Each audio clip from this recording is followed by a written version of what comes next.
Carmine with Bedhead Fitness here, getting you started with your daily smart circuit. Today's workout is full body.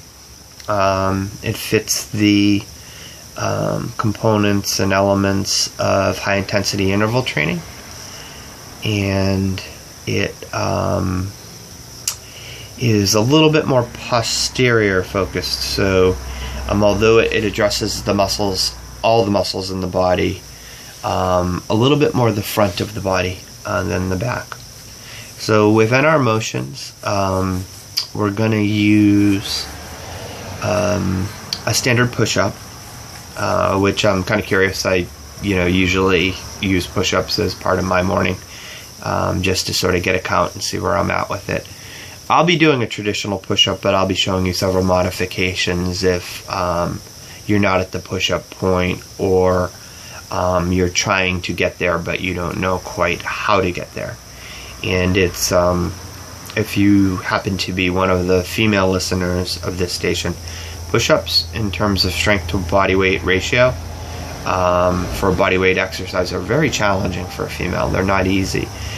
When you hear stories about women in the military or women who are trying to be firefighters or paramedics, and you hear the challenges of them passing certain components of the fitness test, that's the reason why. As easily as I can say it, is just boys and girls are different in terms of our composition and our body composition and the amount of lean body mass we carry, and upper body strength is part of that formula. Of course, lower body is going to be involved. So what we're going to essentially do is a squat series. I'm going to show you a progression of simple ways to approach it. I'm going to sort of give you simple form instructions that will apply to someone who could have even had a knee replacement, or might be elderly, to a person who is deconditioned or significantly overweight, all the way up to someone who's quite fit.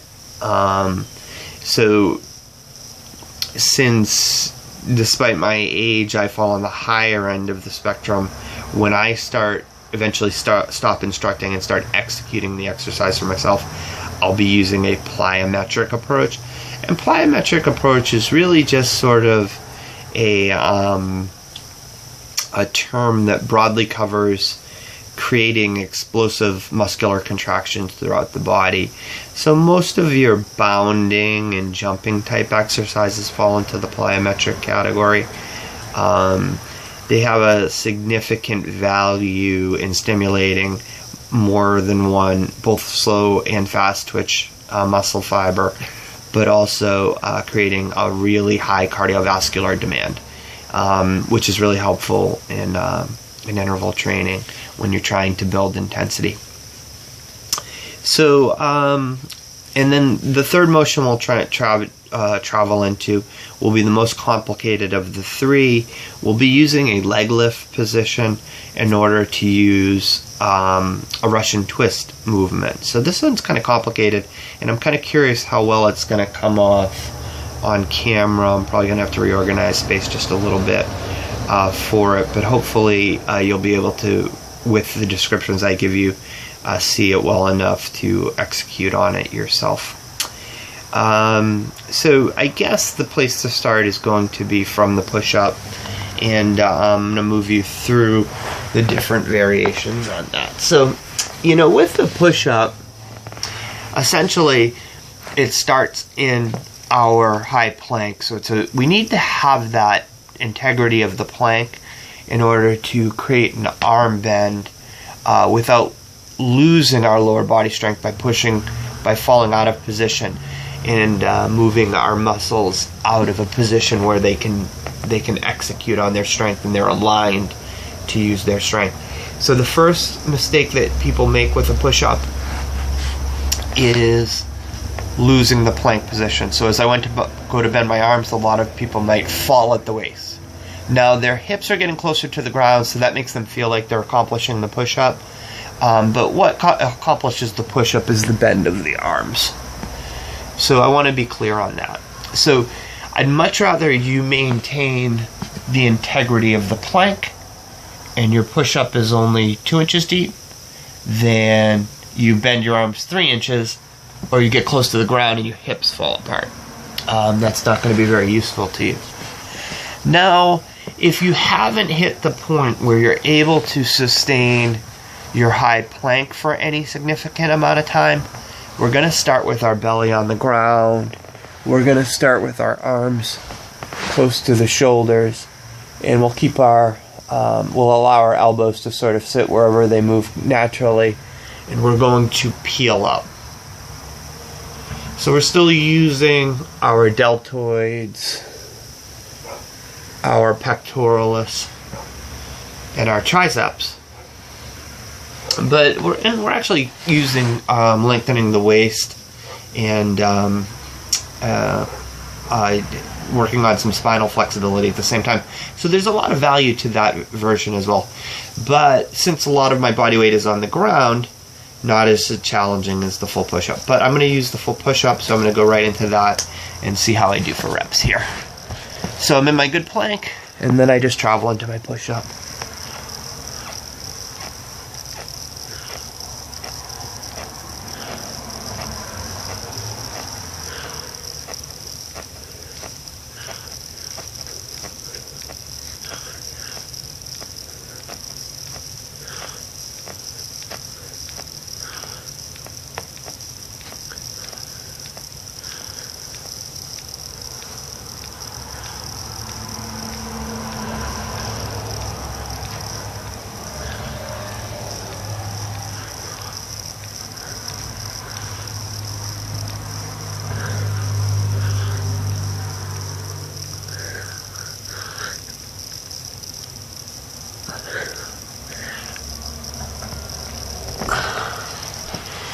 Okay, I'm disappointed.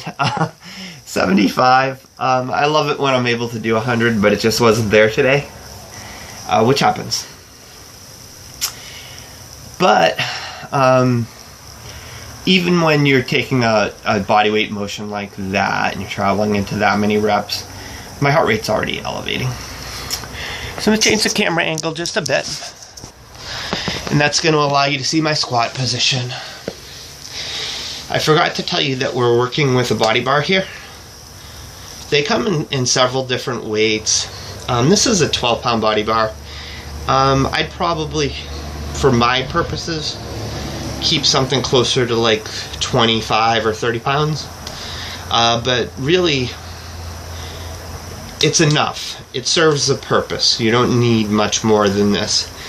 Because again, the body weight is more the key within these exercises. So I'm going to use my squat movement. So within my squat, I'm going to be, and I'm just bent over right now just so until I put myself in frame. I'm going to be careful to sort of stay about shoulder width with my footing. I want my heels to stay on the ground the whole time. I want my chest high, and I want to come to as close to a seated position as possible, keeping that chest high and the lower back engaged.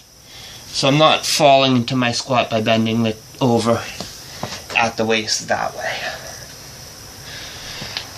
So, as you know, the quadricep is comprised of 4 separate muscles, so it has to do with the foot position as to how those muscles are engaged. And then we also have the inner thigh involved, so we're going to work through 3 positions. A narrow stance, sort of like a parallel skiing stance, a shoulder width stance, and then out to a plie or a very wide stance. With each step out, my toes stay in alignment with my hips to my knees to my toes. As I step wider, hip, knee, toe. And then when I get really wide, hip, knee, toe, and toes are out wider. So you can't really see it, but it sort of gives you an idea. So I'm starting with a parallel squat, and this is the squat where I'll have the least depth with good form. That's as far down as I can come without having my heels leave the ground. I'll step out to shoulder width, and then I'll find more depth. Shoulder width, more depth. And then when you get to the plie, you might even find a little bit more depth, but now you're challenging hip flexibility and your adductor is involved, as you can see. So I'm going to do the plyometric version. I'm just going to travel in sets of 10, and I'm going to be jumping through. So I'm leaving the ground.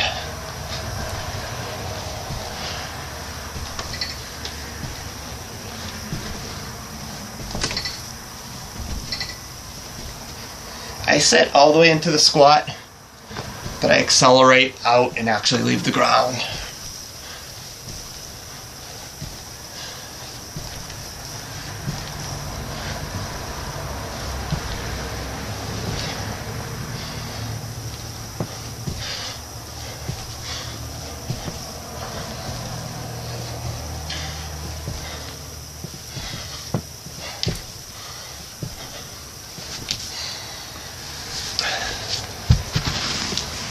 Now, I kept the rep count moderate in order for purposes of description and to keep this video reasonable within its size. But even within just 10, 10, and 10, and I wasn't being super explosive, I wasn't trying to jump high, I was just trying to leave the ground. I was using my toes as a shock absorber to be nice to my joints, but it still was driving up through my heel. Always crucial. Still taking me to a slightly breathless place, and I'd be much more breathless if I really went with my rep count and a little bit more explosive jump with more height. And then it takes me into my next exercise, which will be active recovery.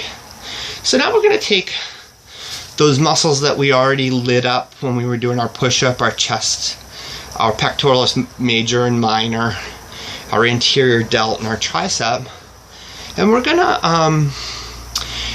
tie our core into that with a leg lift position. Let me get the camera back to its sort of initial position, and I'm hopeful that this will be relatively visible on video. So what I'm going to do here is actually lay back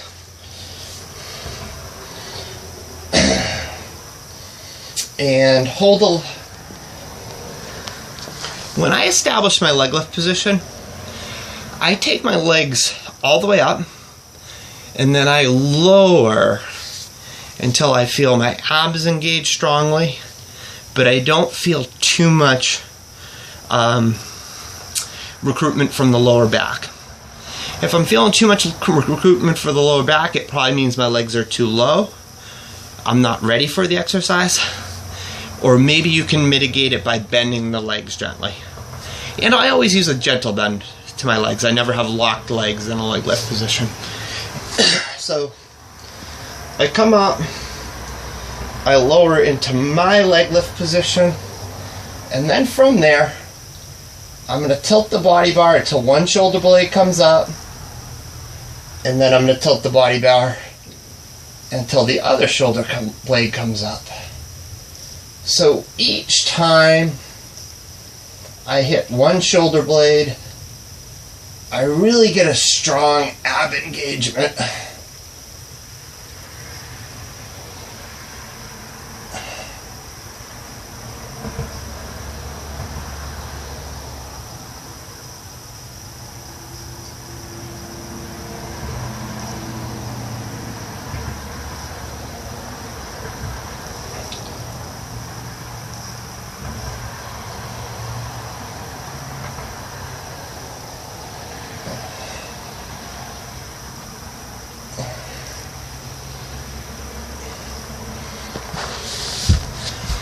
Okay, I'll have to take a look at that one myself and see how well you could see the motion. What I can say is I was working in just a laying position, my head was down, and I was keeping the bar directly above my shoulders and chest. So if I looked straight through the bar, I was looking right at the ceiling. From that position, I established my leg lift so I could feel my core engaged. My lower back was not too involved, but it always is involved. Remember, when a primary muscle group is at work, there's an opposing muscle group stabilizing. That's non-negotiable. It's always going to be happening. And then what I would do is rotate until just one shoulder blade would lift from the ground. At that point, I would feel almost as if I was at the point where I was going to tip over, but I would also feel a really strong ab engagement all the way through my abs, but more so on the side away from where I was turning the bar to. These are your expectations within the exercise.